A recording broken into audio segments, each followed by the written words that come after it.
അസ്സലാമലൈക്കും.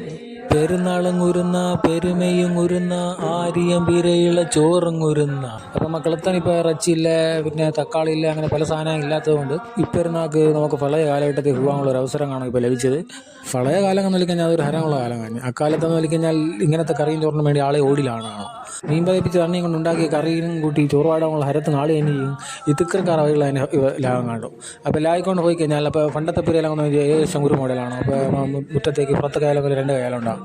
അപ്പോൾ ഈ മുറ്റത്തെ തിക്കർത്തി ഇടാൻ പുറത്തെ കായൽ വെച്ച് ആളെ അതിന് ലച്ച് പോകാൻ കാണും. ലച്ചിടയ്ക്കിടെ കരയെ കാണാൻ കൊണ്ട് ഉള്ളിലേക്ക് നോക്കും ഈ ചോറായി വയ്ക്കേണ്ടി ആവുമല്ലോ. അപ്പോൾ ഇതിനവിടെ ഒരാൾ പുറപ്പെട്ട് വരും, കാര്യം ചോറുപാടുണ്ടാവണ്ട അന്നോടത്തേക്ക് നിരിക്കിച്ച് കിടന്നു പോകണം. അപ്പോൾ അതിന് ഈ ചോറുപാടാനുള്ള ഹരത്തെ മാറ്റം കാണുന്നത് ഇക്കറിയും കൂട്ടി കുളച്ച് പാട്ടൊന്നേര് കയാലോച്ച് കിടന്നാൽ പുരളെല്ലാം പറയേണ്ടിച്ചില്ലാതെ ആക്കും പുറപ്പെട്ട് കിട്ടുക. അമ്മാതിരി പാടലാണെങ്കിൽ പാടും. ഇപ്പോൾ എല്ലാം ഇങ്ങനത്തെ ചോറും കൊണ്ട് പുറപ്പെട്ടങ്ങ് നാണക്കെട്ടുള്ളൂ. പഴങ്ങൾ അതുപോലെ തന്നെ കുഴിമന്തിയോ അല്ല ദം ബിരിയാണിയോ അങ്ങനത്തെയും കൊണ്ടുവരികയാണ്.